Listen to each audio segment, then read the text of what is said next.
After their covert relationship ended, TJ Holmes and Amy Robach talked about their drinking habits and how they spent $2,869 on alcohol in December alone.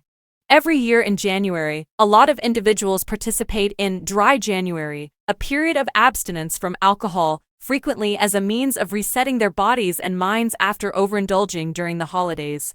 In their podcast, Amy Robach and TJ Holmes disclosed their decision to abstain from alcohol this month, as well as their overall alcohol consumption, especially in the past year following the revelation of their covert relationship and their termination as co-anchors of GMA3, What You Need to Know. As a matter of fact, after totaling their receipts, they discovered that they had spent $2,869 on booze in December alone. The former ABC News workers gave a candid and grim assessment of their alcohol usage in the Amy and TJ episode, A Year on the Rocks. They acknowledged that their drinking had risen following their split from GMA3 and in the wake of the affair allegations. The holidays brought in a lot of relatives and friends, and while Amy Robach winced at the absurd monetary value of their purchases, TJ Holmes said that the most recent month was also a large one. We spent a total of $2,869 on alcohol in December.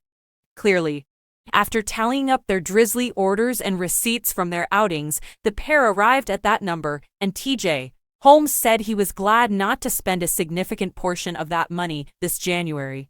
They were honest about how much they drank and how their alcohol purchases affected their bank account. Amy Robach had to revise her estimate after realizing that one drink is equivalent to just 5 ounces of wine or 1 shot of whiskey. Originally, she had anticipated that she would have 15 to 20 drinks each week. Now she says she has more than 30 drinks.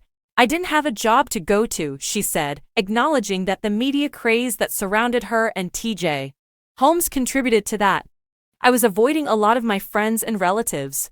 What did I do then when we were keeping low? I consumed a lot of alcohol. Far more than I have in the past.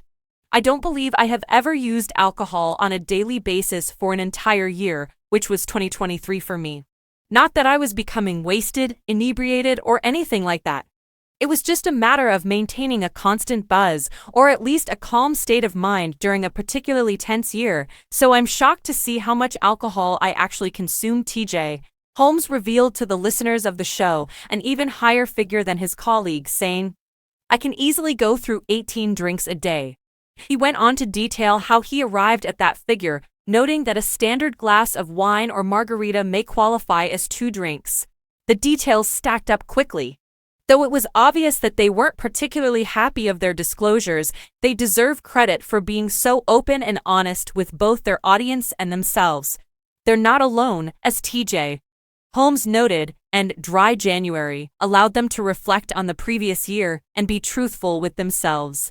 In just the first few weeks of 2024, they both acknowledged that they feel fantastic and have even shed a few pounds. We'll have to wait and see if the extra few grand in the bank motivates them to stick with the change. Wherever you get your podcasts, you can find Amy and TJ. Also, make sure to watch what premieres are coming up on our 2024 TV schedule.